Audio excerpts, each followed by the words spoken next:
Sekarang dengan singkat kita kenali dulu apa itu Rajab, apa hikmah dari bulan Rajab, apa petunjuk tentang Rajab dalam Al-Quran, seperti apa detil penjelasan Rajab dalam hadis, dan apa kaitannya Rajab dengan siklus kehidupan kita yang kita jalani sampai kita berada di bulan ini dan telah melewati setidaknya dari era Nabi, hijrah itu 1445 tahun. Kita awali dulu teman-teman sekalian tentang Rajab ini dengan mengambil satu hadis Nabi yang menyebutkan namanya terdapat dalam kitab Sunan Abu Daud. Saya detilkan supaya kita lebih mendapatkan banyak referensi. Abu Daud itu nama aslinya Sulaiman. Siapa nama aslinya? Sulaiman dari Sijistan, sehingga dikenal dengan nama Sulaiman As-Sijistani. Punya keunggulan mudah sekali melunakkan dan menaklukkan hadis. Dalam tanda petik maksudnya kalau disebutkan tahu, oh ini riwayatnya si fulan sampai ke Nabi. Ini statusnya sahih, yang ini dhaif, lemah. Yang ini bermasalah, yang ini benar. Oh maknanya begini. Dulu ada nabi yang mudah sekali melunakkan besi. Dikenal dengan Nabi Daud alaihi salam. Maka dikenal kitabnya dengan Sunan Abu Daud. Nah, Sunan kan banyak tuh ya. Nah dalam terminologi hadis, dalam definisi hadis, kalau masuk ke kitab hadis, yang dimaksud sunan itu apa? Kenapa Al-Bukhari tidak disebut Sunan Al-Bukhari, tapi Sahih Al-Bukhari? Ini sunan. Kenapa Imam Ahmad tidak disebut Sunan Imam Ahmad, tapi Musnad Ahmad? Kenapa At-Tabrani itu Mu'jam At-Tabrani? Kenapa ini sunan? Apa bedanya dengan Sunan Kalijaga, Sunan Ampel, dan sunan-sunan yang lainnya? Secara singkat begini, kitab sunan itu adalah kitab hadis yang disusun berdasarkan urutan fikih. Ya? Kitab hadis yang disusun berdasarkan urutan fikih. Jadi dibuka dengan bab tahara, bab bersuci tentang air, nanti masuk ke salat dan seterusnya. Kalau kitab yang disebut sahih, sebetulnya kualifikasinya itu disebut jami' namanya. Jami' kayak Sahih Al-Bukhari itu singkatannya. Nama aslinya Al-Jami' As-Sahih Al-Musnad Al-Mukhtasar min umuri Rasulillah sallallahu alaihi wasallam wa sunanihi wa ayyamihi. Itu nama aslinya. Coba ulangi. Karena kepanjangan disingkat jadi Sahih Al-Bukhari. Jami' itu artinya kitab hadis yang disusun berdasarkan tema-tema yang luas. Imam Al-Bukhari menyusun hadis dengan 97 tema. Tentang legalisasi Nabi, kitab Bad'ul Wahyi. Tentang iman, kenapa iman saya suka naik turun. Kalau sedang naik semangat ibadah, kalau turun salat fardu pun terlambat. Di mana naikinnya dan dijaga supaya enggak turun-turun. Topiknya tentang kitabul iman. Topik iman ada 57 hadis di dalamnya. Anda kuliah di sini, ada yang di ITB, di Unpad, di Unpar dan sebagainya, di UPI dan seterusnya. Gimana caranya supaya cepat paham ilmunya, cepat ingat, sulit lupa, mudah menangkap, gampang riset. Dikeluarkan ayat-ayatnya, dikeluarkan detil hadisnya, disebut topiknya topik ilmu, kitabul ilmi. Turunkan. Itulah jami'. Disingkat karena itu tersambung ke Nabi dan divalidasi sahih, maka sering disingkat dengan kitab sahih. Sahih Al-Bukhari, Sahih Muslim. Kitab Musnad, kitab yang disusun berdasarkan urutan periwayatnya. Misal, ini sahabat Nabi sekaligus istri Nabi sallallahu alaihi wasallam, Sayyidah Aisyah radhiyallahu taala anha. Berapa hadis yang diriwayatkan oleh beliau? Ya, istri Anda, anak Anda perempuan pengen ikut kepintarannya Sayyidah Aisyah. Pengen seperti Sayyidah Aisyah, pintarnya, cerdasnya. Selain ahli Quran, ahli hadis, ahli fikih, ternyata beliau juga ahli di bidang kedokteran. Tidak banyak orang tahu itu. Sampai ulama berkomentar dan semua hampir sepakat. Jika dikumpulkan semua perempuan pintar di muka bumi, tidak akan bisa menandingi kepintaran Sayyidah Aisyah radhiyallahu ta'ala anha. Itulah hikmahnya kenapa Allah memilihkan Sayyidah Aisyah sejak belia untuk dinikahkan dengan Nabi sallallahu alaihi wasallam. Bukan karena kebutuhan seksual, tapi untuk mewarisi keilmuan Nabi sallallahu alaihi wasallam sehingga para perempuan setidaknya tidak ragu untuk bertanya tentang masalahnya. Sayyidah Aisyah meriwayatkan hadis dari Nabi 2210 hadis. Ibnu Abbas berapa? Ibnu Umar berapa? Abu Hurairah berapa? Kalau ingin tahu hadisnya itu, sifat periwayatnya ingin diikuti. Anda pengen seperti Ibnu Abbas pintarnya, berapa hadis dari beliau? Pengen seperti Ibnu Umar fikihnya, cari bagaimana kepintarannya. Pengen seperti satu sahabat, sanad ilmu bahasanya, menguasai bahasa asing dalam 3 hari.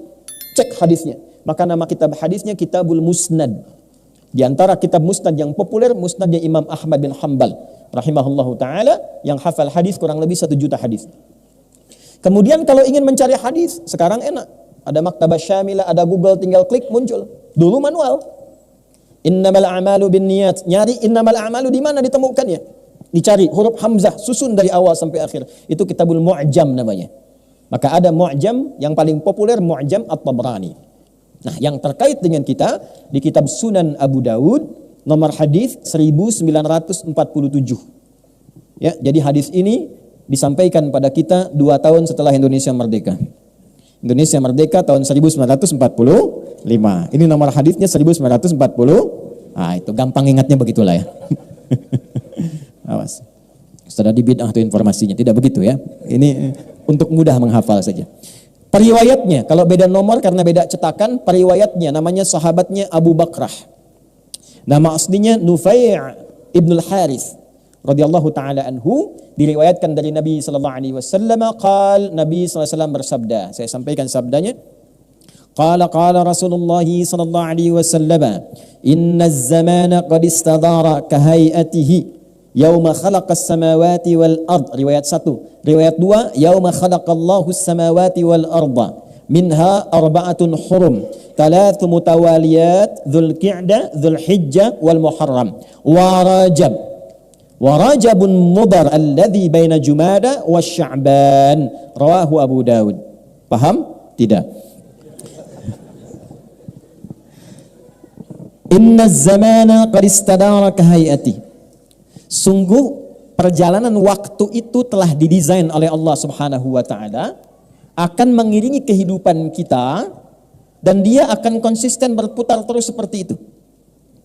Jadi yang berubah bukan waktunya. Yang berubah adalah cara kita mengisi waktu itu. Perilaku kita dalam mengisi waktu itu. Itu jam dinding, itu seperti itu aja berputar, nggak ada yang berubah. Sekarang misalnya jam 19:17, nanti akan mutar lagi terus begitu, bolak-balik. Waktu itu perjalanan demikian. Yang merubah keadaan apakah di Istiqomah ini sekarang misalnya speakernya diganti, karpetnya diganti, bukan waktunya. Perilaku kitanya yang mengisi waktu itu, yang menjadikan kehidupan kita terasa berubah setiap harinya. Ini 1. Yauma khalaqallahu as-samawati wal ard. Di riwayat kedua, yauma khalaqas samawati wal ard. Desain waktu ini sudah Allah tetapkan sejak mula mencipta langit dan bumi. Jadi memang desainnya, langitnya dicipta, buminya dicipta. Kita sebelum menjalani kehidupan di bumi itu Allah tetapkan, dibatasi dengan waktu. Nanti dibagi detailnya. Ya, dari setahun ada berapa bulan, sebulan kemudian ada berapa pekan, sepekan berapa hari, sehari berapa jam, detil. Sampai hebatnya dalam Al-Quran, setiap waktu itu diungkap rahasianya dan diberikan detil pedoman aktivitasnya. Itulah sebabnya dalam Islam kita kenal aktivitas dibagi waktu sejak subuh. Subuh disebutkan, Quran surah ke-81 ayat 18. Was-subhi idza tanaffas. Dan kenapa waktunya disebut dengan subuh? Itu ada maknanya. Tidak ada satupun kalimat dalam Al-Quran, tidak ada satupun kata-kata dalam hadis kecuali semua mengandung makna. Jadi bukan kata begitu saja, tidak. Ada artinya. Contoh supaya cepat. Subuh itu dari kata asbah artinya. Sesuatu yang tersusun dengan rapi. Rencana yang telah disiapkan, yang akan dieksekusi. Allah berikan pesan dan dibandingkan kita dengan keadaan alam semesta. Perhatikan kalimatnya. Was-subhi, aku bersumpah demi waktu subuh. Yang saat itu terjadi, idza tanaffas, bersamaan dengan nafas yang keluar dari dalam diri kita, kita sudah siap melakukan apa yang sudah kita siapkan. Maka sejak subuh, tumbuhan tanaffas, mengeluarkan oksigen. Karbon dioksida diserap, oksigen keluar. Anda bayangkan tumbuhan saja, waktu subuh sudah mengeluarkan manfaat. Ya, sudah punya rencana. Saya satu kali ke Belanda, di Utrecht. Ya, tahu Utrecht? Ya, lampu merah sonoan dikit tuh. Ya. Itu kadar Allah tinggal di satu tempat, tempatnya asli sekali. Depannya kanal, tersambung ke 13 provinsi di Belanda. Suasananya itu masih alami, pohon-pohonnya, indahnya terasa. Begitu segar udaranya. Tapi terbukti tentang ayat ini, saya coba cek jam berapa subuh di Utrecht ini. Jam sekian. Saya keluar ke balkon hanya untuk menghirup udara 5 menit sebelum subuh. Ternyata yang paling menarik, itu belum tercium segarnya. belum muncul oksigennya. Begitu masuk waktu subuh sesuai dengan waktu setempat, berubah keadaannya seketika. Yang keluar oksigen, segarnya, indahnya, nafasnya, nyamannya. Jadi Anda bisa bayangkan, tumbuhan saja yang tidak dihisap. Dia sudah punya planning kehidupan, kapan mengeluarkan oksigen, kapan tahan, kapan mengeluarkan karbon dioksida, apa fungsinya. Dia punya rencana kehidupan walaupun dia tidak dihisap. Maka kita dibalik. Kamu hei manusia yang dihisap, yang akan ditanya, yang punya rencana kehidupan. Sejak bangun dari tidur itu, rencana apa yang kamu siapkan yang akan dieksekusi di hari itu. Jadi orang Islam itu sejak bangun, bedanya dengan yang belum beriman, dikatakan muslim di antara tandanya bukan hanya sebab dia sholat, bukan. Salah satunya implementasi dari sholat itu adalah ketika bangun dari tidur di waktu subuh, kita harus sudah punya rencana apa yang mau disiapkan di hari itu. Jadi bukan engke kumaha engke. Ya. Kita siapkan dari sekarang. Jadi begitu mau bangun, sudah siap rencananya. Fa idza faraghta fansab wa ila rabbika. Jam 7 besok mau di mana? Jam 8 ada di mana? Jam 12 kerjakan apa? Itulah sebabnya ketika kita bangun, pancarannya disebut fajar. Dipanggil kita lewat sholat. Quran surah 17 di ayat ke-78, aqimis salata liduluki syamsi ila ghasaqil laili wa qur'anal fajr. Inna qur'anal fajri kana mashhuda. Bangun kita, dengar panggilan Allahu Akbar, Allahu Akbar, terkoneksi dengan hati kita. Nah, pancaran hati kita yang menyambut itu disebut fajar namanya. Di Quran itu ada fujur, ada infajar, ada fajar, itu beda. Ngajinya kita lengkapi dulu. Kalau fujur itu pancaran negatif yang tak nampak secara kasat mata tapi mengeluarkan sebuah perintah. Contoh, nafsu itu pancarannya disebut fujur namanya. Quran surah 91 ayat 7 sampai 10, wa nafsin wa ma sawwaha fa alhamaha fujuraha wa taq. Nah, di sini ada jiwa kebaikan namanya takwa. Lawannya ada fujur. Fujur itulah yang memberikan perintah kepada nafsu untuk memberikan sifat-sifat keburukan. Maka keluar perbuatan su, nafas ketemu su disebut nafsu. Dari mana rumusnya? Di Quran surah ke-12 ayat 53. Wa ma ubarni'u nafsi innan nafsa la'ammaratum bis su. Ya. Nafas memerintahkan kepada su. Siapa yang perintahkan? Fujur. Infajar itu pancaran yang sifatnya materialistik. Antum ngebor air, kepancar dari bawah ke atas, airnya keluar, mancar ke atas. Itu pancarannya disebut infajar namanya. Nabi Musa alaihi salam diminta oleh sukunya, 12 suku. Ya. Dan rekor di dunia suku paling banyak di Sunda. Ya, sukunya banyak itu. Nah, zaman Nabi Musa ada 12 suku. Minta ke Nabi Musa, mintakan kepada Rabbmu ya Musa supaya kami punya 12 mata air. Kamu langsung hadirkan 12 supaya kita enggak kelahi. Maka Nabi Musa diperintahkan oleh Allah, pukulkan tongkatmu yang kayu kepada batu. Redaksinya begitu. Kenapa tongkatnya disebut kayu? Untuk menunjukkan mukjizat.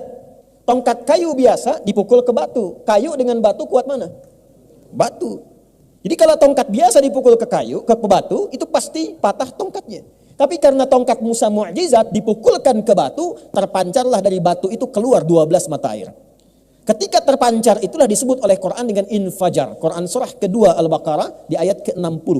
Wa idzistasqa Musa liqaumihi faqulna idrib bi'asakal hajar. Asa tongkat kayu, hajar batu. Fanfajarat minhu ithnata asyrata aina. Maka terpancar 12 mata air. Tongkat Musa kayu dipukulkan ke batu karena mukjizat, terpancarlah 12 mata air. Anda pengen coba tongkat Anda emas, pukulkan ke batu, keluarlah 12 air mata. Nah itu infajar. Fajar beda. Ya, fajar. Jadi kalau kita pahami secara materialis, fajar itu ya cahayanya ketika membelah kegelapan malam. Tapi asal katanya itu pancaran yang tidak kasat secara mata, tapi memberikan sebuah respon. Begitu dipanggil bangun tidur, Allahu Akbar, Allahu Akbar. Kadang tidur, tapi ketika dengar, kalau iman ada dalam diri kita, confirm tuh, langsung direspon, keluar, ya Allah sudah adzan. Itu ada di Quran surah ke-8, Al-Anfal ayat yang kedua. Innamal mu'minuna alladzina idza dzukirallahu wajilat qulubuhum. Ciri orang beriman tuh gampang kata Allah. Dan dari ciri inilah kita bisa melihat apakah iman kita itu lemah, sedang atau kuat. Tanda pertamanya, jika diperdengarkan nama Allah, disebutkan nama Allah, ada konfirmasi di hatinya, ada getaran. Itu getaran iman. Dan getaran iman ini beda. Nggak sama dengan getaran biasa. Anda punya rasa cinta, ya, cinta pada istri, pada pasangan, pada anak, getarannya beda dengan getaran iman. Ya, ada getaran bikers di sini, saya dengar ada 27 ya komunitas. Itu kan beda ketika Anda bawa motor lihat polisi. Ya, getaran kan? Ada getaran ya. Itu getarannya beda tuh. Ya kan? Kenapa Anda ngebut? Izin Pak, mohon maaf, salah. Surat-surat lengkap? Lengkap Pak. STNK ada Pak. Helm pakai? Pakai. SIM ada Pak? Ada Pak. Ya, tahu ada lampu merah di sini? Tahu Pak. Kenapa ngebut juga? Saya tidak tahu, ada Bapak. Salah ya? Nah, jadi kadinya itu ya. Sampai mana tadi kita? Getaran. Ya, iman tuh beda. Allahu Akbar, Allahu Akbar. Connect seketika kalau ada iman. Ya Allah, sudah azan. Nah, pancaran itu awalnya saat kita bangun terpancar itu, tiba-tiba bangun kita, itulah fajar. Makanya sholat pertama kenapa disebut fajar? Bukan hanya sekedar matahari membelah kegelapan malam dengan sinarnya, tapi ada pancaran yang merespon suara itu sehingga kita bangun. Kenapa datang kita dalam sholat? Karena kita punya agenda, kita hanya mampu merencanakan, tidak mampu untuk menentukan. Karena itulah kita bawa agenda kita tadi yang malam sudah disusun. Makanya Nabi mengajarkan sebelum tidur istighfar dulu, evaluasi kegiatan tadi, rencanakan untuk besok. Begitu bangun, masih di hadis yang sama. Abu Daud nomor hadis 1367 dari Ibnu Abbas radhiyallahu taala anhuma. Apa kata beliau? Qala kana an-nabiyyu sallallahu alaihi wasallam idza istayqadha min naumihi fajalasa wa masaha bi yadihi min athari naumihi faqara khawatim Ali Imran. Secara singkat, Nabi kalau bangun tidur duduk dulu, menghilangkan bekas ngantuknya, sebelum baca doa, beliau bacakan 11 ayat terakhir surah Ali Imran. 11 ayat terakhir itu, itulah kurikulum dasar menjalani kehidupan setiap hari. Bikin kurikulum dunia sampai akhirat. Jadi gampangnya gini, kalau saya dagang ini, saya pengen jualan nih, dapat dunianya apa, akhiratnya apa. Itu konsepnya ada di situ. Anda kuliah, nyari dunia, nyari akhirat. Idealnya dunia dapat, akhirat dapat. Gimana konsepnya supaya sukses? Ada di ayat itu. Disusun. Setelah jelas susunannya dipanggil, datanglah kepada Allah, sujud kita minta, ya Allah, Engkau yang maha mengetahui saya punya rencana, berikan taufikmu, ringankan rencana hamba, lindungi dalam perjalanannya, sukseskan pada apa yang Kau ridhai. Dari subuh itulah kita berangkat ke pekerjaan. Itu ada maknanya. Nah, itulah pembuka hadis tadi. Inna zamana qad istadaraka hay'atih. Yauma khalaqallahu samawati wal ard. Kita diminta menjadi umat yang cerdas. Jangan cuma, maaf, jalani setiap waktu itu. Ya, cuman bangun dari tidur, bekerja, tidur lagi. Bangun tidur, tidur lagi. Habis tidur, bangun lagi. Tidur. Ah, kurang lebih gitu. Ya. Nah, itu bukan umat Islam yang sejati. Disebut muslim itu ketika kita punya planning kehidupan yang jelas. Nah, Allah tuh declare, sejak saya ciptakan langit dan bumi, engkau belum ada. Adi, engkau belum ada. Asep, engkau belum ada. Agus, engkau belum ada. Sejak saya ciptakan sebelum engkau ada, aku sudah desain. Jangan sampai engkau beraktivitas di bumi ini tidak teratur. Tidak terplanning. Gak punya manfaat. Karena yang tidak dihisab pun aku berikan kepada mereka tanggung jawab. Dan mereka tidak dihisab, tata kelola kehidupan mereka begitu bermanfaat. Tumbuhan, tahu kapan dia mekar, kapan dia kuncup, kapan dia keluarkan oksigen, kapan dia tutup dengan karbon dioksida. Kenapa kamu yang teratur itu, yang seharusnya teratur dan dihisab, menjadi tidak teratur hidupnya? Waktu itu sudah aku atur dengan begitu teraturnya, kenapa engkau yang dihisab tidak bisa mengatur waktu dengan sebaik-baiknya? Maka kita punya subuh, was subhi idza tanaffas. Kita punya zuhur sampai dengan asar, wal asr innal insana lafi khusr. Kita punya maghrib, walillahil masyriq wal maghrib. Kita punya isya sampai dengan selesai. Sehari itu dibagi ke 5 bagian, dan disitulah rahasianya kenapa kita sholat di setiap pergantian waktu itu. Itu ada maknanya. Siang itu kan bahasa Arabnya nahar. Kenapa kok sholatnya zuhur? Sore itu bahasa Arabnya masa. Kenapa sholatnya asar? Malam itu bahasa Arabnya lail. Lail itu malam. Lail malam. Lailah ada yang istimewa di malam itu. Jamaknya layali, lela, lili, lala. Itu asalnya malam. Ibu leli, ibu malam-malam. Ya. Tapi sholatnya kenapa isya? Kenapa bukan sholat laila misalnya? Kenapa sholatnya isya? Ya, itu poinnya. Semua ada maknanya. Dari semua waktu yang diatur itu kata Allah, aku tetapkan melalui lisan Rasulullah, nanti saya sebutkan ayatnya. Kata Nabi, dan dalam perjalanan masa itu garis besarnya setahun dibagi 12 bulan. As-sanatu isna ashra ya syahran. Dalam setahun itu ada 12 bulan. Minha, dari 12 bulan itu, arba'atun hurum, ada 4 yang istimewa. Saya percepat. Thalathun mutawaliyat, 3 bulan beriringan. Dzulqa'dah bulan 11, Dzulhijjah bulan 12, Al-Muharram bulan pertama. Nah, ketemu di sini. Wa Rajabun Mudhar alladzi baina Jumada wa Sya'ban. Dan bulan Rajab yang istimewa letaknya terletak antara bulan Jumada yang ke-6 dan bulan Sya'ban yang ke-8. Kenapa disebut dengan Rajab? Ada apa di balik Rajab? Apa istimewanya Rajab? Itu yang akan kita bahas setelah menunaikan salat Isya berjamaah insyaallah. Sudah tiba waktu Isya ya? Baik ya. Silahkan disusun saf. Saya tadi sudah jamaah, insyaallah nanti akan dipimpin oleh imam. Setelah Isya kita akan lanjutkan insyaallah. Assalamualaikum warahmatullahi wabarakatuh. Assalamualaikum warahmatullahi wabarakatuh. Alhamdulillah wassalatu wassalamu ala Rasulillah wa ala alihi wa sahbihi wa man walah wa ba'd. Bersyukur pada Allah kita telah menunaikan salat Isya berjamaah beserta amalan-amalan sunnah yang menyertainya. Semoga salat kita diterima oleh Allah Subhanahu wa taala. Yuk kita baca ayatnya, kita masuk kepada inti bahasannya. Jadi maghrib tadi masih muqaddimah tuh, sekarang intinya. Bismillahirrahmanirrahim. Inna iddatash syuhuri 'indallahi 12 syahran fi kitabillah. Yauma khalaqas samawati wal ard. Minha arba'atun hurum. Dzalika ad-dinul qayyim. Fala tadhlimu fihinna anfusakum. Saya stop sampai di sini untuk menyesuaikan dengan durasi waktu pertemuan kita malam hari ini. Inna, sekarang kita ngaji dengan gramatikal bahasa Arabnya supaya agak dalam. Ingat, cinta pada manusia begitu dalam. Kenapa cinta pada Allah begitu dangkal? Jadi cintai Allah dengan seutuhnya, maka Allah akan dalam memperhatikan kita dengan sedalam-dalamnya. Itu poinnya. Saya bikin status.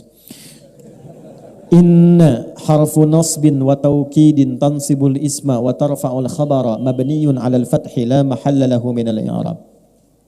Inna harfu nasbin wa taukid, huruf penguat yang menancap pada kolbu yang paling dalam. Harakatnya nasab. Nasab itu tancap yang dalam asalnya, tandanya fathah nanti. Orang Arab tuh berkata, ya sebentar, ada klakson. Pemirsa ada klakson di luar ya, mungkin tidak kedengaran sampai ke sana. Nasabar rajulu asahu fil ard. Seorang menancapkan tongkatnya di tanah sehingga saking kuatnya nggak goyang. Itu nasabah. Kalau ada ayat Al-Quran dibuka dengan inna, artinya tancapkan informasi ini dalam jiwamu yang paling dalam dan jangan pernah goyah. Saking pentingnya bulan Rajab ini, yang termasuk dalam 1 di antara 4 bulan hurum, dibuka dengan kata inna, seakan Allah ingin mengatakan, hey, tancapkan informasi tentang ini dalam jiwamu yang paling dalam, jangan pernah goyah. Tansibul isma wa tarfa'ul khabara mabniyun 'alal fathi la mahalla lahu minal i'rabi. Ini akan memberikan nasab pada isim. Isim itu kata, benda. Nama kita disebut isim. Masmuka, siapa namamu? Dari kata sumu, artinya tinggi. Kenapa kita diberi nama dengan isim? Untuk ditinggikan. Karena itu kalau diberi nama, kasih nama yang meninggikan martabat kita. Orang tua kalau mau ngasih nama, kasih yang meninggikan martabat. Ada beberapa sahabat yang namanya diganti oleh Nabi karena menurunkan martabat. Yang kedua, ada yang mirip-mirip setan namanya.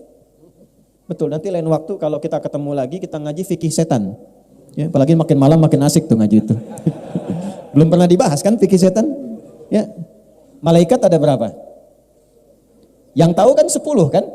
Ya, tahu 10. Setan ada berapa? Malaikat itu jumlahnya di Quran disebutkan 88 kali. Bukan jumlah malaikatnya, jumlah katanya 88 kali. Setan disebutkan 88 kali. Dari sekian banyak malaikat yang bertugas efektif ya mensupport kita itu 10 nanti. Yang kita kenal. Setan itu dari sekian banyak, ada yang provokasi kita itu 9 jenis setan. Dari setan rumah, setan kantor, setan pasar sampai setan masjid. DKM jangan salah. Di masjid ada setannya. Jangan salah. Tugasnya 2. Tugas pokok yang pertamanya menggoda DKM masjid. Betul, bukan jamaah dulu, DKM dulu. Jamaah satu digoda, nggak datang, yang lain datang. Tapi kalau DKM digoda, pecah kondisinya, malas orang datang. Kenapa nggak ke sana? Malas ah, masjidnya aja istiqomah, DKM-nya enggak. Contoh. Nah, kedua, baru kalau dia kompak, baru digoda ke jamaahnya. Yang digoda pertama kali dalam sholatnya. Digoda. Nah, tadi kan waktu belum sholat biasa kan, fokus. Begitu mulai bertakbir, kata Nabi di Abu Daud di kalimatnya, fayaqulu syaitanu, maka setan yang bertugas menggoda orang sholat mulai berdinas. Berkata dia, uzkur kada, ingat ini. Maka saat mulai takbir, kita bisa tiba-tiba ingat yang tidak ingin kita ingat. Anda waktu takbir tadi Isya itu, ceramah saya yang ba'da maghrib itu muncul lagi. Padahal Anda nggak pengen ingat itu sebelumnya. Ya, Allahu Akbar. Begitu Anda fokus, langsung jatuhkan tuduhan pada imam. Nah imam tiba-tiba liatin gitu ya. Benar kan? Ada wajahnya itu. Misal contoh ya. Itu ada gambarannya. Nyambung ke dia itu. Kita kembali lagi. Ya. Jadi begitu kita kembalikan kata Allah, inna, tancapkan dalam hatimu yang dalam, jangan ragu. Ism sumu, nama ditinggikan. Nabi mengganti beberapa nama sahabat yang sekiranya tidak meningkatkan martabat. Makanya kalau mau kasih nama, kasih yang membuat diri kita itu bermartabat sesuai dengan harapan hidup kita. Saya pengen punya anak saya itu pengen akhlaknya baik, terpuji, paham ilmu agama, paham dekat dengan Quran, kasih nama Muhammad Faqihul Quran. Bikin namanya, sehingga enak dipanggilnya. Ya. Oh ini kasih nama Nobita, ini Suneo, ini macam-macam. Ya nggak salah, ya. Cuma poinnya tidak naik. Nah, inna, balikan ke ayat tadi. Tancapkan informasi ini yang dalam pada dirimu, jika engkau mengamalkannya, aku angkat derajatmu. Itu maksudnya. Wa tarfa'ul khabar, dan meninggikan martabat. Informasi ini begitu tinggi, engkau ikuti, aku naikkan derajatmu. Itu inna. Kalau kita ngaji kayak gini, begitu menemukan kata inna dibacakan, fokus kita. Karena ayat ini datang bukan sekadar memberikan doktrin, ayat ini datang untuk meninggikan derajat kita. Sama kayak dengar azan. Kalau Anda hanya memahami azan sebagai kewajiban panggilan dari sholat, capek. Allahu Akbar, Allahu Akbar. Tadi duhur ain asar deh. Baru selesai duhur muncul asar. Kalau sekedar kewajiban. Tapi kalau Anda tanya secara fikih, ya Allah kenapa saya mesti sholat? Allah balik tanya. Kamu kan ingin bahagia. Kamu kan ingin sukses. Kamu kan ingin tenang. Kamu ingin damai. Semua kata itu dalam bahasa Arab kalau kita kumpulkan, semuanya itu didapatkan lewat sholat.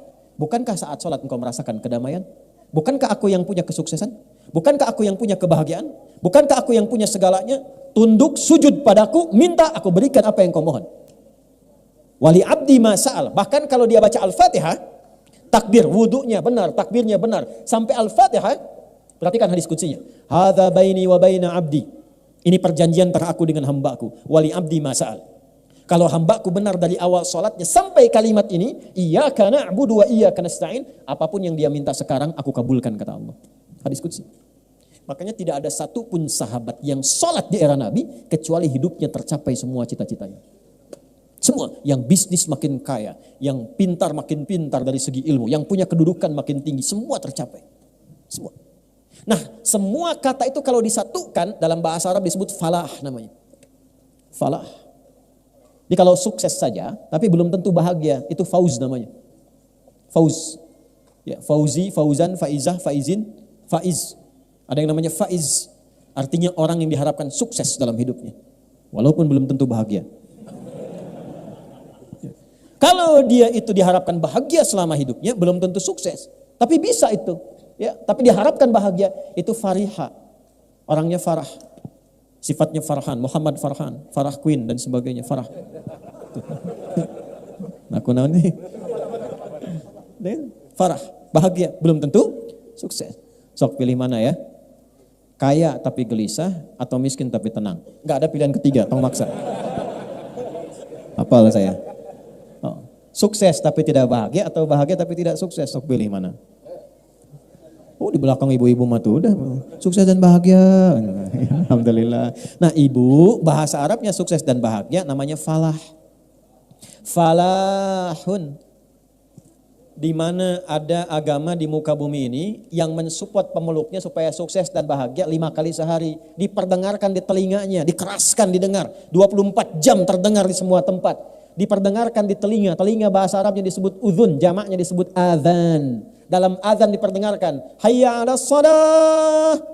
Anda tanya kenapa mesti sholat? Hayya 'alal falah. Karena sholat mengantarkan engkau pada pemilik kesuksesan. Sholat mengantarkan engkau pada kebahagiaan. Sholat membuat engkau tenang. Sholat mendekatkan engkau pada rizki. Jadi kalau kita tahu panggilan azan, panggilan sholat itu untuk mengantarkan kita pada semua kenikmatan yang kita harapkan, tidak ada perasaan malas. Allahu Akbar, Allahu Akbar. Ya Allah, panggilan kesuksesan. Labbaik ya Allah, datang saya. Allahu Akbar, panggilan ketenangan. Saya sedang gelisah, datang saya ya Allah. Allahu Akbar. Tuhan keras tasting Itu keras banget suaranya, tolong kecilkan sedikit. Nah, belum paham. Kalau belum paham, dipahamkan. Belum tahu, diberitahu. Jangan dimarahi. Allahu Akbar. Misi Pak, mohon bisa dikecilkan suaranya. Kumain gue. Kumain teh. Enggak. Jadi ada sesuatu yang mesti kita pertemukan di situ. Balik ke hadis tadi. Kan baru inna, masih panjang ini. Kita sampai jam berapa? 12 ya. Nah kan udah sampai jam 12. Saya jam 9 selesai. Ya. Terus inna harfun nasbin wa taukidin tansibul isma wa tarfa'ul khabara mabniyun 'alal fathi la mahalla lahu minal i'rab. Kuatkan 'alal fathi, buka. Hatinya buka. Pikirannya buka untuk mendengar informasi ini. Hatinya buka supaya sampai ke dalam jiwa. Dengar oleh telinga, renungkan oleh hati kita. Oleh pikiran, ayo masukkan.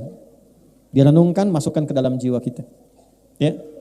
La mahalla lahu minal i'rab, tidak kenal perubahan. Kalau sudah matang, yakin, komitmen, udah jangan berubah-ubah lagi. Dengar, lakukan. Jangan dengarkan lagi pengaruh yang lain-lain. Kalau Allah sudah menyampaikan firman-Nya, dengarkan, renungkan, tancapkan ke hati, yakini dengan kebenaran iman kita, sudah nggak usah dengar yang lain-lain lagi. Jangan ragu lagi, karena iman itu yakin tanpa ragu. Kebanyakan sekarang yang terjadi, yakin ada ragunya. Orang dulu yakin tanpa ragu, begitu dengar, mereka katakan, sami'na wa ata'na, ghufranaka rabbana wa ilaikal masir. Al-Baqarah 285. Sami'na, kami dengar, wa ata'na, kami taati, karena kami yakin. Orang sekarang sami'na wa nanyaina. Kami dengar, kami konfirmasi, tanya lagi. Kenapa subuh mesti 2 rakaat? Kenapa isya mesti 4? Akhirnya lambat mendapatkan capaiannya, banyak nanya. Kalau jelas, langsung lakukan. Apa informasi di ayat itu? Inna iddatash syuhuri 'indallahi 12 syahran fi kitabillah. Aku tegaskan pada dirimu, tancapkan info ini ke dalam yang paling dalam pada lubuk hatimu, jangan pernah ragu. Buka pandanganmu, resapkan pada jiwamu, jangan terjadi perubahan setelah aku sampaikan firmanku kepadamu. Kalau engkau beraktivitas, atur waktumu. Jangan sampai hidupmu tidak teratur. Aku tetapkan setahun sejak mencipta langit dan bumi, ada 12 bulan. Jadi Islam itu punya visi panjang, minimal kita atur agenda setahun ke depan mau ngapain. Jangan cuma tertulis di kalender angka, tapi kegiatannya nggak jelas. Bikin kegiatan. Ini adik-adik mahasiswa nih. Kapan mau lulus? Kapan mau lulus? Berapa IPK-nya saat lulus? Evaluasi. Saya setahun kuliah nih, dapat apa setahun kuliah itu? Saya sebelum berangkat ke kampus itu, saya sudah tanya. Saya cita-cita pengen jadi A, saya turunkan. Saya pengen jadi ahli tafsir, pengen dekat dengan Quran, pengen ini itu, turunkan. Ilmu apa yang saya dapatkan? Kampus mana yang mendukung cita-cita saya ini? Di mana tempatnya? Ada apa di situ? Saya sebelum berangkat ke Tripoli, tanya kampusnya apa? Kuliah dakwah. Berapa jarak masjid ke asramanya? Saya hitung. Berapa jarak asrama ke perpustakaan? Ke kelas berapa? Di perpustakaan ada berapa ruangan? Kitab apa di ruangan 1 sampai seterusnya? Apa setahun yang bisa saya dapatkan di situ? Sebelum berangkat saya tanya teman-teman di sana, buku apa saja selama setahun diajarkan pertama masuk ke sana? Kita punya peta. Quran surah ke-59 itu ayat ke berapa? Ke-18. Ya ayyuhalladzina amanu taqullaha wal tanzur nafsum ma qaddamat. Punya planning sampai ke akhirat. Minimal kata Quran, tata setahun ke depan tuh mau ngapain. Tancapkan ke jiwa. Tuh. Yang belum nikah, kapan mau nikah? Hah? Tuh. Yang sudah berumah tangga, bagaimana bisa mewujudkan samara, sakinah, mawadah dan rahmah. Planningkan. Nanti setahun itu bagi lagi. Bagaimana cara membaginya? Indah, semua namanya diatur dari Al-Muharram sampai dengan Dzulhijjah. Setiap 12 itu dibagi berapa bagian? Ramadan kita ngapain, Syawal kita ngapain, Dzulqa'dah ngapain, Dzulhijjah ngapain. Makanya setiap bulan itu ada pedomannya, ada momentumnya. Nih saya tanya nih, potong sapi kurban, kambing kurban, itu bulan apa? Dzulhijjah. Orang sehebat-hebatnya puasa, nggak ada yang potong sapi kurban saat Ramadan. Coba silahkan cek. Terlampau soleh tuh. Ya. Walaupun tidak dilarang, tapi tidak disebut dan disifati dengan udhiyah kurban karena ada waktunya. Pertanyaannya, kok bisa di waktu itu? Itu ada urutannya. Kenapa haji di puncak yang terakhir bulannya? Kenapa Al-Muharram di awal dan namanya pakai al? Asalnya bukan Muharram tapi Al-Muharram. Kalau Muharram itu yang dilarangnya, wujud perbuatannya. Misal, maaf, zina Muharram, selingkuh Muharram, mabuk Muharram, korupsi Muharram, menipu Muharram. Hukumnya disebut haram. Hukum zina apa? Haram. Perbuatannya Muharram. Kalau kita ingin komitmen meninggalkan itu, waktu kita meninggalkan semua yang dilarang, tambahkan al di depannya, Al-Muharram. Ya. Jadi kenapa tahunnya disebut Hijriyah? Hijrah tambah ya, ikut tak sifat. Jadi kalau Anda ingin ikut berhijrah, ambil sifat-sifat orang hijrah. Hijrah itu bukan sekedar pindah tempat, sifatnya. Hijrah bukan kelompok, bukan golongan. Bukan Anda pindah pengajian A ke pengajian B jadi hijrah. Bukan. Bukan pindah Ustadz A ke Ustadz B jadi hijrah. Bukan. Hijrah itu sifat. Kalau pengen ikut, lihat simbolnya di mana. 12 bulan, tahunnya disebut Hijriyah. Karena di situ ada sifat-sifat kita untuk berhijrah. Al-Muharram kalau pengen hijrah, bagaimana mulainya? Tinggalkan semua yang dilarang oleh Allah dan Rasulnya. Belajar pelan-pelan dari ujung kepala sampai ujung kaki. Allah senang yang memandang itu gimana dipandangnya. Tanya pada iman kita. Maka berhijrah matanya, hanya memandang yang Allah dan Rasul perkenankan.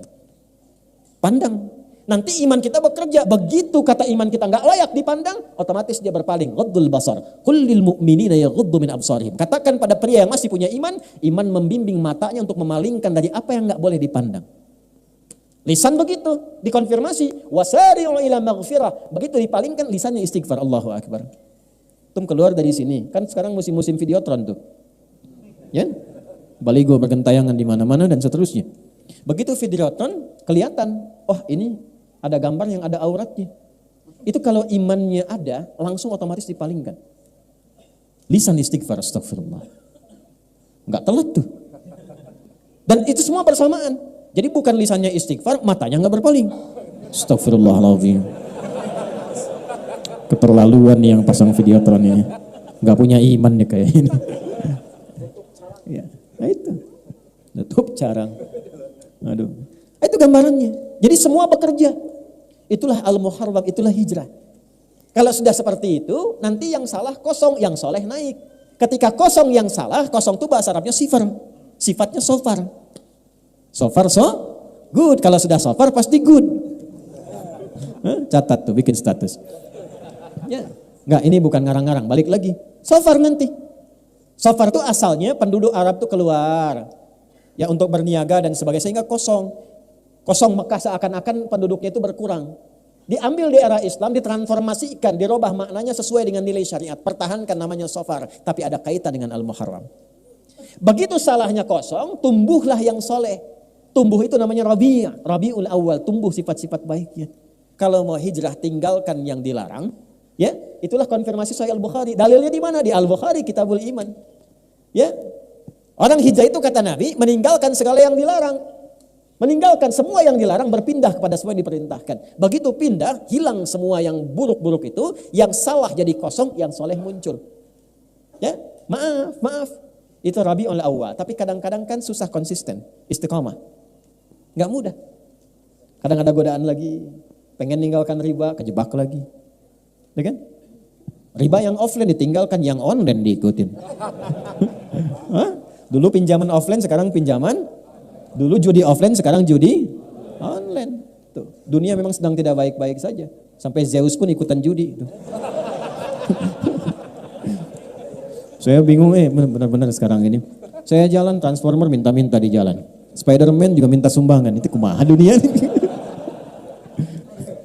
Aduh, ya. Makin malam makin gak jelas tuh ya perilaku manusia itu. Demikian. Jadi tata lagi. Balik. Nah karena sulit untuk konsisten, kadang-kadang turun Rabiul Akhir. Makanya yang tepat bukan Rabiul Tsani. Rabiul Awal, Rabiul Akhir. Kalau Tsani nanti ada Salis, ada Rabi dan sebagainya. Secara bahasa. Kadang-kadang menata amalan itu yang saleh tidak mudah. Kadang-kadang ada yang berakhir, salah lagi. Ya, makanya untuk konsisten itu istiqamah kan 9 langkahnya. Ya. Konsis 1, konsis 2, konsis 3, konsis 4 sampai konsis 10. Nah, baru gitu. Iya. Paham ya? Itu urutan. Makanya apa yang terjadi?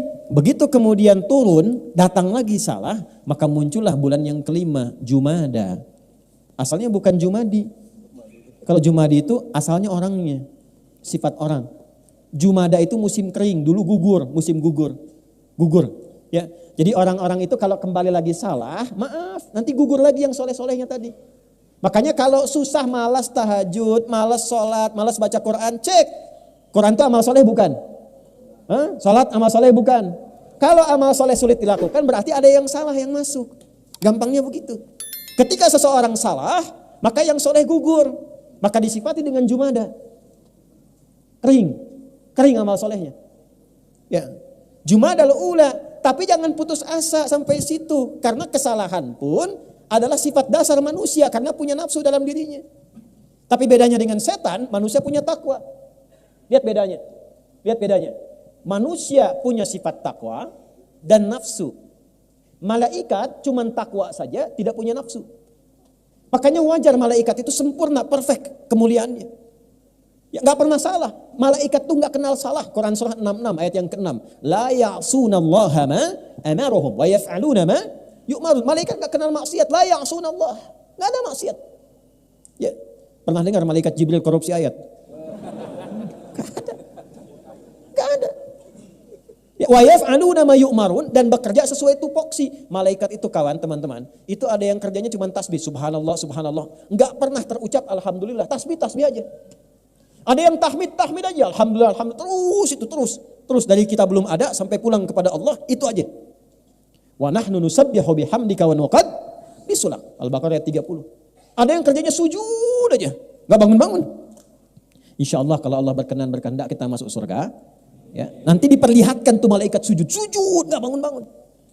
Antum datang mau tanya, gak capek tuh, tetap aja begitu. Sujud aja. Ya.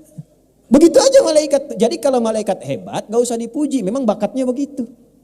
Dan gak ada tukaran kerja. Jibril itu sengambek-ngambeknya, sejengkel-jengkelnya misalnya sama Firaun, tetap yang nyabut nyawanya Israel.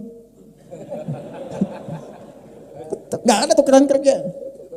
Ya. Bril ka dia kunaon? Eta teh ngarakeun bosan Firaun maneh nyabut lah. Liar orang Firaun cenah dikirim dua nabi teh Islam nih. Aya Musa hese keneh, aya Harun hese keneh. Daihat ya. Daihat kan hese paeh, ya kan? Daihat 1, Daihat 2 can paeh keneh. Daihat 3 teu paeh-paeh. Daihat 4 ira paehna. Itu Sunda mah unik dia. Sunda itu unik. Jadi memang di kita itu ada beberapa suku bahasa yang menarik ketika diucapkan dengan daerahnya. Ya. Dan di antara Sunda yang paling unik Soreang tuh. Ya. Oh, Soreang mah kalau ke Jakarta itu Sundanya luar biasa. Wah. Kamu sih enak begitu. Oh, palebah orang begini. Oh, palebah orang. Ternyata Soreang tuh. Kamu enak begitu, palebah orang begini kan, palebah orang tuh. Maaf ya yang bukan Sunda itu ada apa? Kadang-kadang keunikan tersendiri. Yuk balik lagi. Balik. Jadi kalau orang sudah berada di level salah pun, jangan menyimpulkan bahwa tervonis dengan kesalahan. Awas, hati-hati. Dan kalaupun di level soleh, jangan menyimpulkan abadi akan soleh, karena yang punya sifat baik itu tetap malaikat, gak pernah salah. Sepanjang kita manusia pasti salah. Pasti ada salahnya. Bedanya apa? Malaikat itu takwa saja, kita takwa dan nafsu. Jadi pasti ada potensi salah. Jadi kalau sifat ini dibawa ke hubungan suami istri di rumah tangga dan diposisikan dengan benar, itu insya Allah jalannya itu akan baik. Ketenangan, sakinah itu cepat diraihnya. Makanya bahasa Quran di Quran surah keempat ayat 19, kalau pasanganmu berbuat salah, jangan marah dulu. Ya. Karena aku titipkan engkau dengan pasanganmu, memang kekuranganmu itu akan dilengkapi oleh pasanganmu. Engkau punya kekurangan. Tidak ada yang sempurna. Itu poinnya. Jadi kalau kita, saya, Anda berbuat salah, jangan disimpulkan bahwa kesalahan itu abadi. Itulah sifat setan. Makanya setan ketika diberikan jalan taubat, dia tidak mengambil. Setan itu ketika salah, diberikan jalan taubat. Ini dahsyatnya setan ini begini ya. Saya tunjukkan gambaran ini. Waktu pertama Adam dicipta, unggul kan? Al-Baqarah 34, Diperintahkan semua makhluk, malaikat dan jin sujud, malaikat sujud, ini iblis tidak. Ya, iblis itu dari kalangan jin. Quran surah ke-18 ayat 50. Kana minal jinni fa fasaqa an amri rabbi. Singkatnya, diberi konfirmasi oleh Allah untuk tobat. Al-A'raf ayat 12. Ma mana'aka alla tasjuda idz amartuk. Hei iblis, kenapa engkau tidak mau sujud ketika aku perintahkan? Bukan sujudnya, tapi ini perintah aku. Awas, hati-hati memahami ayat. Jangan sampai pertanyaannya begini, emang Allah nggak tahu iblis itu kenapa nggak mau sujud? Bukan. Allah maha tahu dengan keadaannya, tapi ingin mengkonfirmasi dengan lisannya langsung sehingga terdengar oleh semua makhluk yang lain. Dan tidak punya kesempatan ngeles dia. Jelas? Kadang-kadang hakim penyidik kan tahu perbuatannya, cuman ditanya supaya konfirmasi di lisannya. Maka dia membantah, ana khairum minhu, saya lebih hebat dibandingkan dengan Adam. Khalaqtani min narin wa khalaqtahu min tin. Kau ciptakan aku dari api, kau ciptakan dia dari tanah. Tidak level, yang api harus sujud kepada yang tanah. Diusir dari kenyamanan. Perhatikan baik-baik.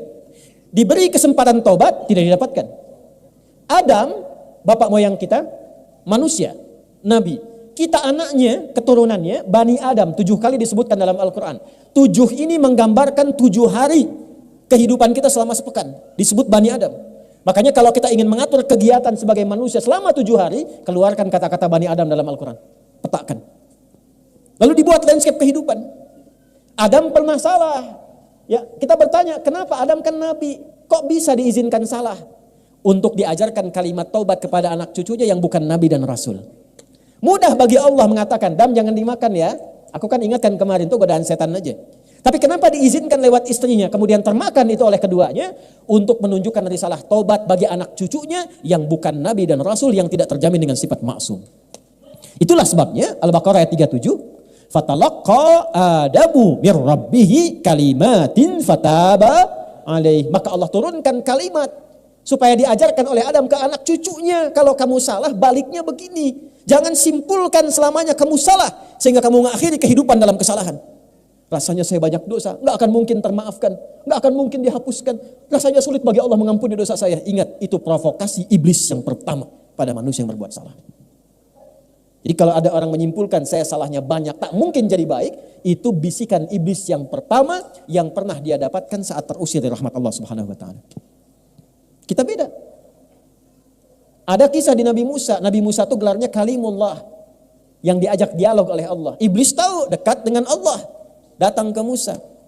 Ini kisah riwayatnya valid untuk memberikan contoh pada kita. Ya, betapa iblis istiqomah dalam kesalahannya. Ya. Musa, tolong mohonkan kepada Allah taubat untukku. Musa minta, ya Allah, aku bermohon kepadamu, iblis ingin taubat kepadamu, setan ingin taubat. Kata Allah, sampaikan kepadanya. Mudah bagi Allah untuk menyampaikan, tapi ingin mengajarkan kepada kita, kadang-kadang kalau orang banyak salahnya itu pengen cari wasilah untuk minta maaf. Ya, sama teman banyak utang, banyak salah, mau nemuin malu, maka cari teman lain kan untuk berkomunikasi. Itu sifat dasar. Maka Allah sampaikan ke Musa, sampaikan kepada iblis, taubatnya akan aku terima kalau dia mau sujud ke kuburannya Adam. Untuk mengembalikan ke awal. Hormati itu sebagai perintah Allah. Bukan karena Adamnya, karena perintah Allah di awal, balikin lagi. Begitu disampaikan, apa kata iblis? Musa, apa enggak berpikir kamu saat Adam hidup saja aku enggak mau sujud, apalagi Adam sudah dikubur. Iblis konsisten dengan keiblisannya. Jadi satu-satunya makhluk yang tidak kenal benar itu cuma iblis, setan. Satu-satunya makhluk yang tidak kenal salah cuma malaikat. Makanya malaikat disebutkan 88 kali di Quran, support kebaikan kesolehan, iblis 88 kali, setan maksudnya 88 kali. Ya, dia provokasi keburukan. Jadi sama dalam diri kita itu, kalau bukan kebaikan, muncul keburukan. Allahu Akbar, Allahu Akbar, sudah azan ya Allah. La ilaha illallah, baru azan, belum qomat. Pernah ada suasana itu? Nah, kita manusia, kita di tengah-tengah itu. Tapi tunjukkan, jangan menyimpulkan soleh selamanya sampai merasa suci. Fala tuzakku anfusakum. Jangan mengklaim dirimu suci. Tapi jangan vonis diri sendiri larut dalam kesalahan sehingga tidak mampu menerima taubat. Jangan simpulkan itu karena setan yang punya itu. Itulah bedanya dengan manusia dengan setan. Setan salah, setan tidak taubat. Manusia salah, manusia taubat. Jadi kalau ada manusia salah tidak mau taubat, itu tandanya dia terprovokasi oleh setan. Antum udah bilangnya kenceng, lihat saya lagi. Jelas? Jadi kalau ngaji lebih dalam lagi kita turunkan. Kenapa disebutkan 7 kali? Begitu salah apa? Zikir untuk baliknya. Lengkap. Zikir standar salah. Rabbana zalamna wa illam taghfir lana wa tarhamna lanakunanna minal. Itu kalimatnya siapa yang mengajarkan? Adam dari Allah Subhanahu wa taala. Ada di mana? Di Al-A'raf. Nanti kalau pernah membunuh misalnya, maaf. Ya. Tapi jangan direncanakan. Habis ini kesel banget orang ini. Paihan siapa yang. Hati-hati itu. Orang yang sengaja merencanakan pembunuhan, itu ayat Qur'annya jelas. Dia seperti pesan kafling di neraka. Dengan 5 keistimewaan. Udah neraka, istimewa. Betul, itu ada di An-Nisa. Khususnya di ayat 93-94. Awas, wa may yaqtul mu'midan muta'ammida, siapa yang merencanakan pembunuhan? Pembunuhan berencana. Ya, hati-hati, pembunuhan berencana. Surat 4 ayat 93 sampai 94-nya. Awas, hati-hati. Fajazauhu jahannam, maka seakan-akan dia pesan kafling di neraka jahannam. Khalidan fiha, kekal di dalamnya. Wa ghadiballahu alaihi, 3, Allah murka kepadanya. Wa la'anahu, dilaknat oleh Allah. Wa a'adda lahu adzaban 'azima, dan dijanjikan siksa berlipat. Langsung 5 keistimewaannya. Awas, hati-hati. Tapi ketika ada orang terpleset pada dosa pembunuhan, tiba-tiba Allah kirimkan zikirnya. Zikirnya diajarkan Nabi Musa. Ya, perhatikan kalimatnya. Rabbi inni, kalau ditarik ke zikir kita, Rabbi inni zalamtu nafsi faghfirli. Ya Allah, sungguh aku berbuat salah pada diriku. Sedangkan Engkau yang paling sayang kepadaku. Maka dengan kasih sayangmu aku memohon ampunan kepadamu. Faghfarolah, maka diampunilah dosanya. Ada orang terjebak pada zina. Dosa banyak, kan minal kabair. Ya. Terkumpul dia, menyimpulkan dia. Aduh, bagaimana Allah masih sayang tidak kepada saya. Turun Quran surah ke-39 ayat 53. Kul, sampaikan Muhammad, viralkan pada umatmu. Qul ya ibadiyalladzina asrafu ala anfusihim la taqnatu min rahmatillah. Katakan, hei hamba-hambaku yang memvonis pada dirinya, apakah aku akan masih mungkin diampuni oleh Allah? Dosaku begitu banyak. Katakan pada orang itu, tanamkan pada jiwamu, jangan putus asa dari kasih Allah Subhanahu wa taala. Innallaha, pakai lagi rumus tadi. Tancapkan pada hatimu yang paling dalam. Buka dengan pendengaranmu. Pakai renungkan pikiranmu. Hadirkan pada jiwamu yang paling dalam. Tanamkan, Allah ingin mengangkat derajatmu. Jika engkau kembali kepada Allah, innallaha yaghfir dzunuba jami'a. Allah akan mengampuni semua dosa-dosa yang pernah engkau lakukan. Nanti caranya beda-beda. Ya, kembali kepada jalan yang lurus untuk menata jadi soleh kembali setelah Jumada tadi, tata lagi jadi baik tuh. Ya. Nah, kembali kepada jalan yang baik itu taubat namanya. Kerel yang benar. Ya. Kerel yang benar. Balik lagi. Maka berakhirlah sifat salah tadi dari Jumadal Ula, Jumadal Akhirah. Gugur tuh, mau hilang. Bagaimana melatih itu? Muncullah bulan yang ke-7 disebut Rajab. Ini asalnya. Jadi jauh-jauh saya nerangkan tadi itu, nah ini intinya nih. Masuk ke Rajab. Tapi kalau saya nggak ceritain dari awal kan kita nggak paham mau kemana. Kita nggak tahu siklusnya, kenapa dibagi 12, kenapa Al-Muharram, kenapa Safar, kenapa Rabiul Awal. Ternyata ada maknanya. Nah ketika kita ingin kembali, saya pengen jadi baik. Saya nggak mau celah orang lagi, nggak mau bikin hoax lagi, taubat saya jadi buzzer, misal ini, maaf ya buzzer. Misal balik lagi, ya, makanya ngajinya yang betul, taubat, ya ngaji yang betul nih, belajar sorob, caranya salah tasrifnya, tabaya tubuh youtuban, pas bakayu biku bukan, ya kan, ya di tasrif, balik lagi. Nah itulah hadirnya Rajab. Makanya Rajab itu disebut bulan ta'zim, bulan mengembalikan kehormatan kita sebagai manusia. Bulan untuk mengevaluasi diri, mengembalikan kehormatan kita di hadapan Allah. Jadi ini bulan terhormat. Rajab itu bulan ta'zim, bulan terhormat. Karena manusia diciptakan terhormat, diminta berevaluasi di Rajab supaya berlatih.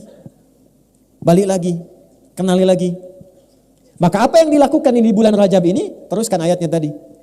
Ya, dzalikad dinul qayyim, tatanan 12 bulan selama setahun dengan makna-makna dan nama yang diresapkan itu, itulah ketentuan agama yang lurus.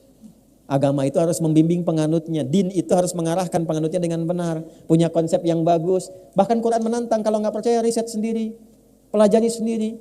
Mana ada tuntunan dalam din, dalam agama di muka bumi ini yang waktunya pun diterangkan maksudnya untuk apa, kegiatannya apa, capaiannya apa, petanya bagaimana. Inilah Islam yang lurus kata Allah. Jadi kalau pengen lurus, kerjakan ketentuan dalam Islam dengan benar. Balikin lagi, bagaimana fungsi Rajab itu yang masuk dalam bulan Hurum? Fungsi pertamanya, fala tazlimu fihinna anfusakum. Kalau masuk bulan-bulan Hurum yang 4, Dzulqa'dah, Dzulhijjah, Al-Muharram plus Rajab ini sekarang kita di dalamnya, amalan pertamanya fala tazlimu. Jangan sampai berbuat zalim. Bahasa singkatnya zalim itu maksiat. Jangan berbuat kriminal. Jauhi yang salah. Jadi sekarang ini masa-masanya berevaluasi diri untuk menata diri kita dari yang salah menjadi soleh. Ayo kita mulai rencanakan.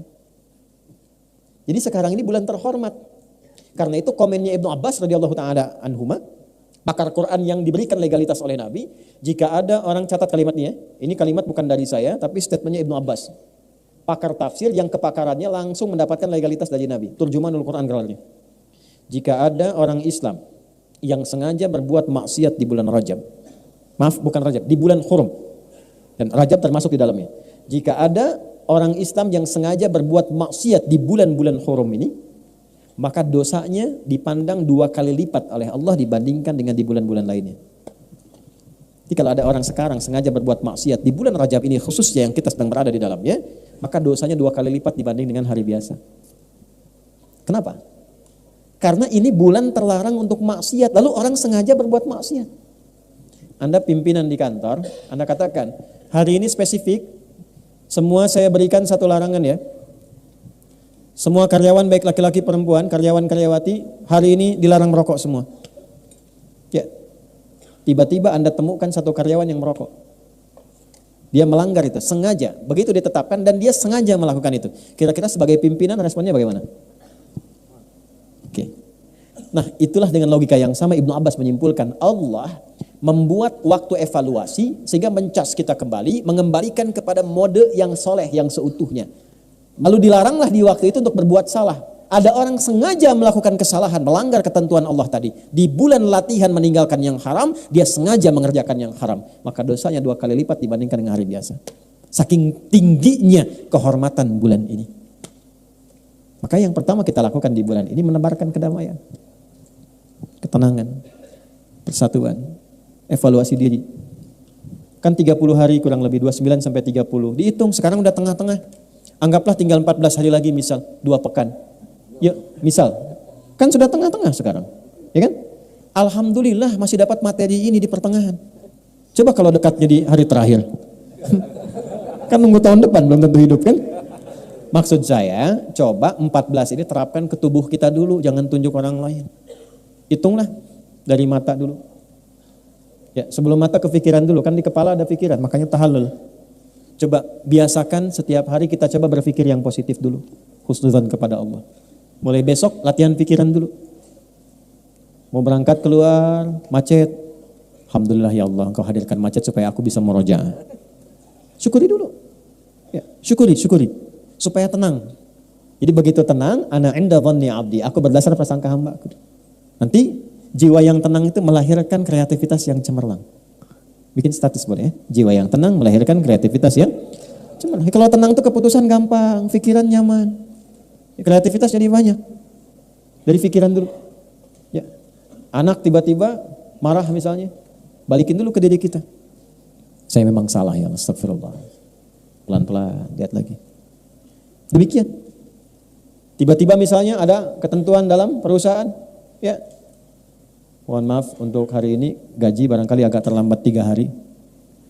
Ya, insya Allah baik ya Allah. Engkau yang menetapkan rezeki, semua bersumber darimu, semua akan kembali kepadamu. Kalau bukan di jalan yang ini, jalan yang lain pun pasti Engkau berikan. Jalan ke Roma saja lebih daripada 1000, maka jalan kepadamu tidak lebih daripada itu. Minta. Datang. Ya. Pikiran yang baik. Naik ke bis, Bu, ya, mahasiswa atau mahasiswi.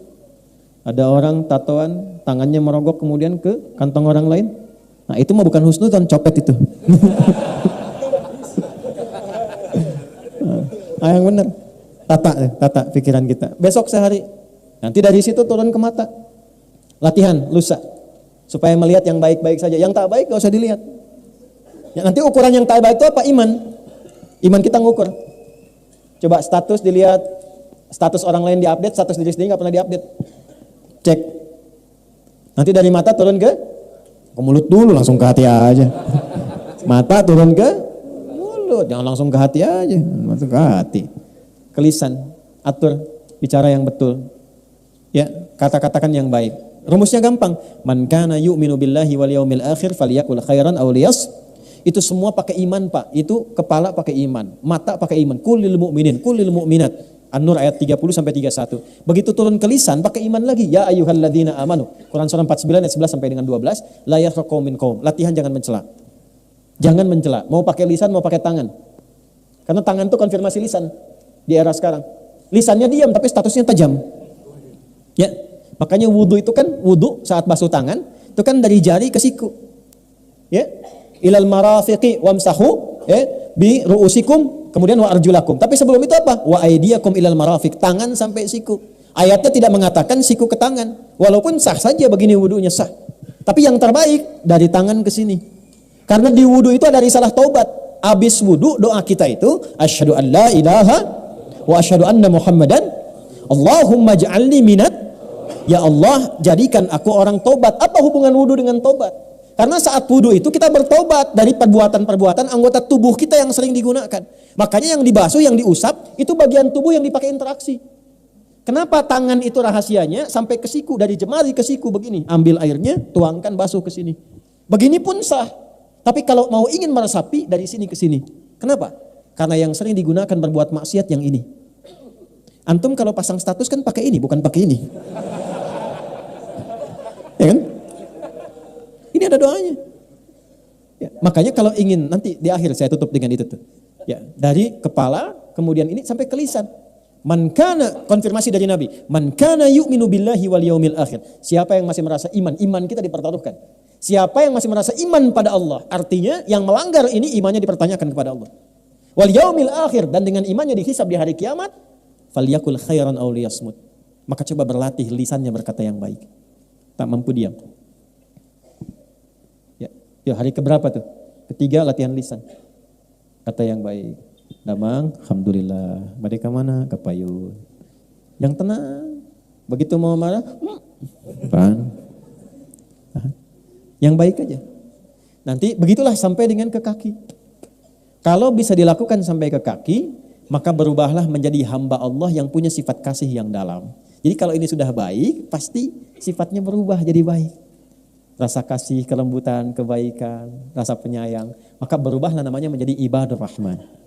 Wa ibadur rahmanil ladzina yamshuna 'alal ardi hauna wa idza khatabahumul jahiluna qalu salama. Ibadur rahman itu jalannya baik.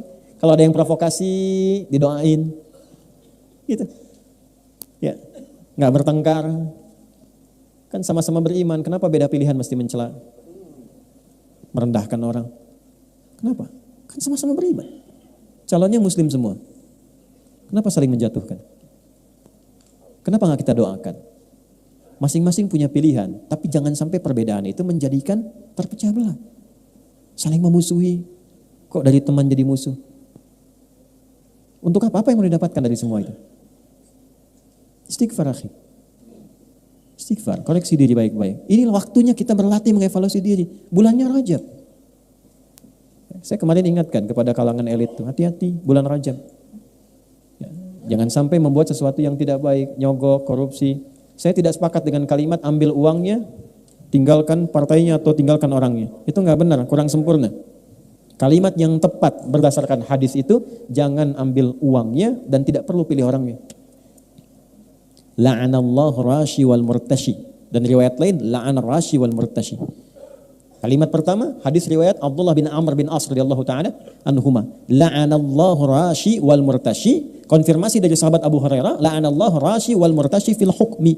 Jelas, Allah melaknat pelaku sogok dan yang disogok. Lalu muncul hadis lain dikonfirmasi, ya, takunu kama yuwalla alaikum. Anda itu akan mendapatkan sosok pemimpin sesuai karakter Anda. Kalau andanya mudah menerima uang-uang seperti itu, besok pun dia akan cari uang lagi untuk menutupi apa yang dia berikan pada Anda. Jadi kalau Anda mencela, mengutuk dan sebagainya, itu adalah hasil yang didapatkan dari perbuatan yang rendah seperti itu. Maka perbaiki diri sendiri. Kalau sudah baik, mau nyogok pun dia akan malu. Berikan si itu tuh. Ulah tamu isin dosa nang kayak gimana kuat teman. Malu sendiri. Coba sogok dia, janganlah dia mahali masjid, takut dosa nanti. Dosa. Belum disogok sudah dapat hidayah. Perbaiki diri sendiri. Ini Rajab, ini waktunya untuk semuanya. Minimal kalau masih punya iman. Itu aja, minimal kalau masih punya iman, karena di situ iman kita dipertaruhkan. Tinggal dipilih aja. Kembali damai, tenang. Nyatu dalam kebaikan, saling mendoakan, mengevaluasi diri, itulah Rajab. Makanya disebut Rajab itu at-ta'zim. Kalau sudah baik, maka dikumpulkan amalan itu di Sya'ban. Makanya Nabi rajin puasa di bulan Sya'ban sampai penuh kadang-kadang. Untuk apa? Persiapan ke Ramadan. Itu poinnya. Maka sebelum sampai ke sana, latihanlah di bulan Rajab. Bagaimana amalan yang bisa mengumpulkan itu? Banyak.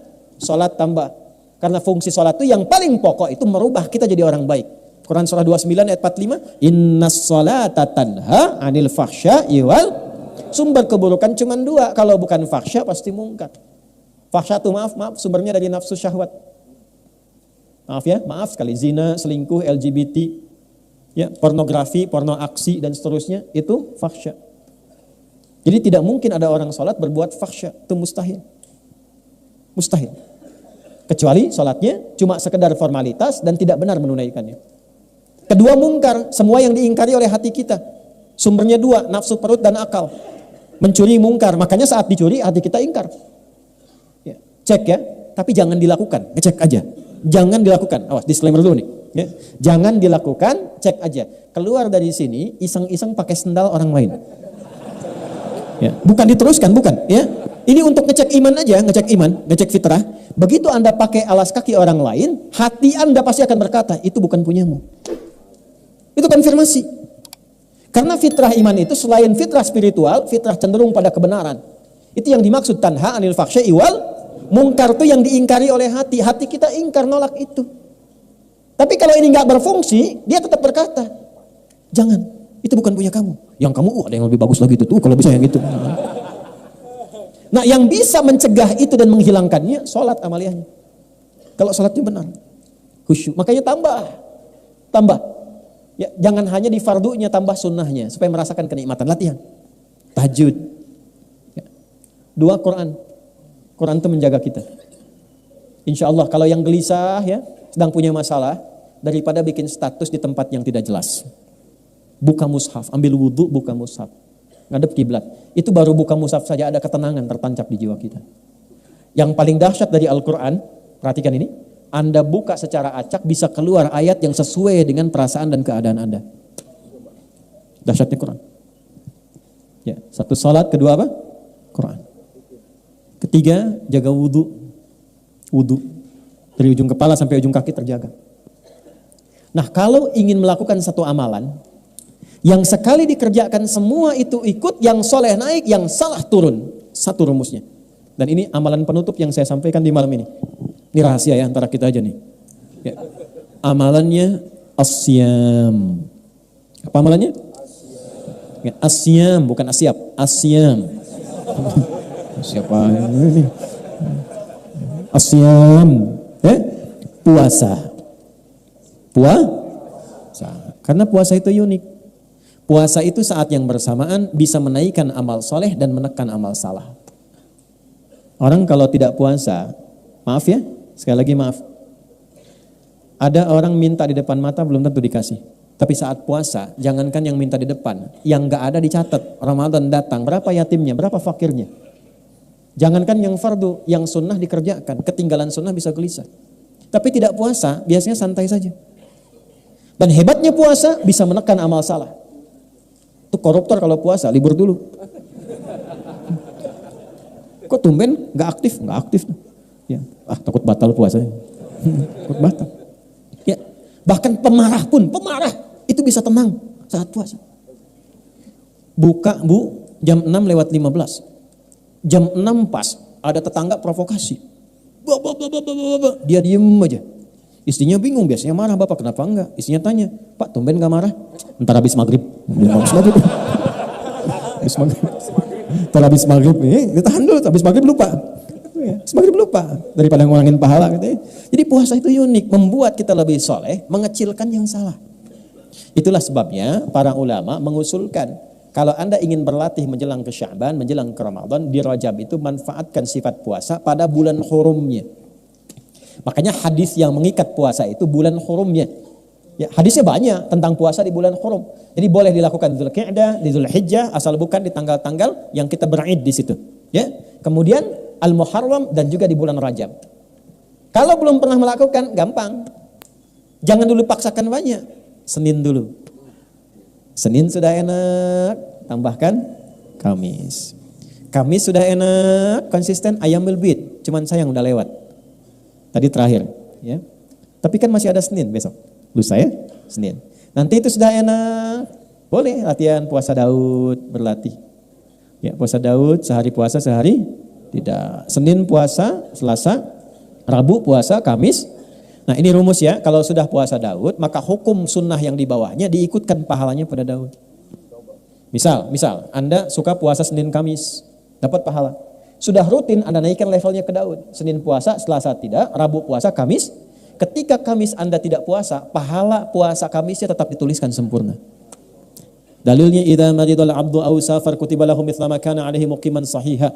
Kalau ada seorang mukmin itu sakit atau perjalanan jauh atau dia punya illat uzur. Ya uzur satu halangan yang semisal seperti yang sakit atau perjalanan jauh karena tak mampu mengerjakannya, amalan rutin yang dia kerjakan. Maka saat itulah kemudian tetap dituliskan pahalanya secara sempurna karena kebiasaannya. Ibu-ibu paling enak. Kalau masih masa haid kan tidak sholat, ya kan? Maka saat masa sucinya perbanyak tuh sholat sunnah, perbanyak baca Quran. Maka saat haid itu tidak dituliskan yang tadi amalan kewajibannya, tapi tetap dituliskan pahalanya. Jadi perempuan haid itu tetap dituliskan pahalanya, pahala sholatnya. Kalau sholat saat sucinya. Kalau ibu tambahkan tahajud, sholat sunnah, rawatib dan sebagainya, itu dituliskan walaupun dalam keadaan sedang haid. Nah sekarang intinya PR kita sekarang naikkan levelnya, evaluasi diri kita sehingga lebih baik, lebih tenang, lebih nyaman. Besok-besok tinggal kita kumpul, cari sumber yang lebih nyaman lagi. Cari ketenangan yang lebih baik lagi. Orang yang bergerak untuk mencari kenyamanan, sumber-sumber air, sumber kebaikan, maka disebut dalam bahasa Arab dengan Sya'ban. Setelah itu apa? Terbakarlah semua keburukannya karena orang sudah baik berjamaah sekarang. Baik semua. Jamaah semua, sholat semua, baca Quran semua, baik-baik semua akhlaknya, sosialnya. Maka gugur, terbakar semua keburukannya. Sesuatu yang dibakar tuntas, hangus, hilang disebut dengan Ramadan. Kalau sudah seperti itu, meningkatlah ketakwaannya, meningkat kebaikannya. La'allakum tattaqun. Meningkat ketakwaan, meningkat kebaikan, meningkat populasinya, maka disebut dengan Syawal. Kalau sudah Syawal meningkat, tinggal duduk-duduk tenang, duduk-duduk enak disebut dengan Dzulqa'dah. Kenapa? Karena ada refleksi haji yang kalaupun tidak haji tapi kalau kita takwa diterima takwanya. La yanalallaha luhumuha wala dima'uha walakin yanaluhu taqwa minkum. Dijaga sampai bulan ke-12 dengan takwa ini sampai kita pulang husnul khatimah. Itulah spirit dalam haji. Makanya ketika pulang mabrur dia. Mabrur itu apa? Hilang jeleknya, muncul baiknya. Maka yang tidak haji berlatih 11 bulan sehingga hilang jeleknya, muncul baiknya. Begitu dia meninggal dunia sekalipun belum sempat haji, diterima kebaikannya, dipanggil dengan panggilan ibadahnya, ketenangannya. Sifatnya abdun, jamaknya ibadun. Maka muncul kalimat ketenangan. Ya ayyatuhan nafsul mutmainah, dari sifat tumakninah. Tumakninah didapatkan dari ibadah. Ruku'lah sampai tumakninah, sujudlah sampai tumakninah. Tumakninah tenang yang membuat jiwa tenang. Dampaknya ke jiwa. Jiwa yang tenang sifatnya mutmainah. Dipanggil dengan sifat itu. Ya ayyatuhan nafsul mutmainah. Irji'i ila rabbika radiyatan fadkhuli fi ibad wa ibadur rahman. Pulang kita dengan status ibad. Saat sakarat itulah ditempatkan surga kita dari amalan kita. Kenapa orang itu pulangnya tenang? Karena dia melihat surganya. Dari mana konfirmasinya? Sayyidah Asiyah, isinya Fir'aun. Ditempatkan dalam satu surat yang sangat luar biasa. Begitu akan dihukum, akan disiksa dengan siksaan yang luar biasa dahsyat, dia bermohon kepada Allah. Rabbibnili indaka baitan fil jannah. Ya Allah, mohon tunjukkan kuasamu padaku dengan menunjukkan janjimu. Bangunkan istana untukku di surga sesuai dengan janjimu. Wa najjini min fir'aun wa amalih. Dan selamatkan aku dari siksaan Fir'aun ini dan perbuatan-perbuatannya. Maka apa yang terjadi? Ditampakkan surganya, senyum beliau, dalam senyumnya diwafatkan oleh Allah sebelum disiksa oleh Fir'aun. Maka ketika senyum, komen Fir'aun. Ini komennya langsung dislike aja gak apa-apa. Ya. Dia komen, perempuan bla bla bla, jelek sekali jadi tidak saya sebutkan, mau disiksa kok masih senyum. Dia tidak tahu Allah menampakkan apa yang tidak kasat mata baginya. Maka ditampakkan surganya, diwafatkan sebelum mendapatkan kekejaman Firaun itu. Jasadnya pulang kepada Allah ya dengan sempurna, dengan penuh dengan kesenyuman. Sekarang Allah sudah tampakkan bukan cuma cerita dan kisah. Anda bisa lihat di YouTube orang meninggal dalam keadaan sujud. Anda bisa lihat di YouTube orang meninggal sedang baca Al-Quran. Anda lihat di YouTube orang meninggal sedang ceramah. Ketika mereka meninggal dalam keadaan baik, masihkah Anda ingin melakukan maksiat? Dan terbayangkah mungkin Anda wafat dalam pekerjaan itu? Elit-elit terbayang kalau sedang nyogok meninggal? Anda terbayang ketika meninggal sogokan meninggal? Ketika mengumpat meninggal? Ketika mencela meninggal? Mau meninggal seperti itu? Maka kembalilah, Rajab mengajarkan kita untuk berevaluasi diri. Itulah peran pentingnya Rajab. Berusaha kita semaksimal mungkin merubah diri di bulan ini. Saya ajarkan satu doa yang paling efektif insya Allah, yang ringan, padat, tapi membuat kita cepat berubah jadi baik. Tolong catat ini dengan baik ya. Bismillahirrahmanirrahim. Allahumma paksain. Ayo rekam. Rekam ya, tulis. Ayo. Allahumma paksain. Paksa berubah. Kalau nggak memaksa diri susah. Paksa. Bukankah saat kita mau berdiri kita memaksa diri? Bukankah saat mau makan nasi kita memaksa diri? Ya. Kenapa ketika kita ingin berubah menjadi lebih baik tidak memaksa diri kita? Allahumma paksain. Ya. Ayat tahu kedua cekap itu. Memaksakan. Itu. Ya. Wirid memaksain. Jelas? Nah, kurang lebih itu materi yang bisa kita gali. Jangan banyak-banyak. Yang penting kita mengerti apa tujuannya, substansinya apa.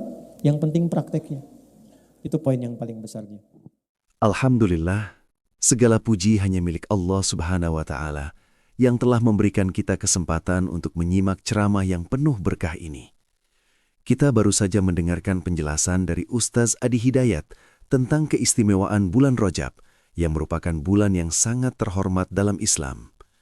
Bulan Rajab bukan sekadar sebuah nama dalam kalender, tetapi memiliki makna yang dalam dan sangat penting dalam kehidupan kita sebagai umat muslim. Seperti yang telah disampaikan oleh Ustaz Adi Hidayat, Rajab adalah bulan yang memanggil kita untuk introspeksi diri, mengevaluasi amal perbuatan kita, dan meningkatkan kualitas ibadah. Inilah waktu yang tepat bagi kita untuk memperbaiki diri, menjauhi maksiat, dan kembali kepada Allah Subhanahu wa Ta'ala dengan hati yang penuh harap dan ketulusan. Dalam bulan ini, kita diajak untuk meninggalkan kebiasaan buruk dan menggantinya dengan amal-amal kebaikan, yang tentunya akan menjadi bekal kita dalam menghadapi bulan-bulan penuh berkah, terutama bulan Ramadan yang sudah dekat. Bulan Rajab juga mengingatkan kita bahwa waktu adalah anugerah yang tak ternilai. Setiap detik yang kita jalani adalah kesempatan untuk berbuat baik dan memperbaiki diri. Allah Subhanahu wa Ta'ala telah mengatur waktu dengan sangat sempurna, dan kita sebagai umatnya diharapkan untuk memanfaatkan waktu dengan sebaik-baiknya. Itulah sebabnya bulan Rajab ini menjadi saat yang sangat berharga untuk kita semua. Jangan sia-siakan kesempatan ini untuk mengevaluasi diri dan memperbaiki hubungan kita dengan Allah Subhanahu wa Ta'ala. Ustaz Adi Hidayat juga mengingatkan kita bahwa dosa yang dilakukan di bulan ini, terutama jika dilakukan dengan sengaja, akan mendapatkan ganjaran yang lebih besar. Oleh karena itu, mari kita jadikan bulan Rajab ini sebagai waktu untuk berbuat kebaikan, memperbanyak amal ibadah, dan memperbaiki segala kekurangan dalam diri kita. Ini adalah kesempatan untuk mempersiapkan diri secara spiritual sebelum memasuki bulan Ramadan yang penuh ampunan dan rahmat.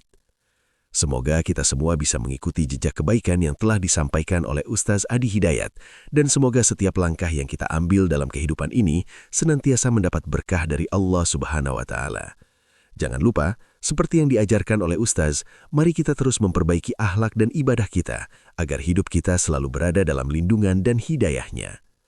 Jika kalian merasa video ini bermanfaat dan penuh hikmah, mari kita sebarkan kebaikan ini dengan cara memberi like, share, dan subscribe, agar lebih banyak orang yang dapat merasakan manfaatnya. Setiap like dan share yang kalian berikan akan menjadi amal jariah yang terus mengalir.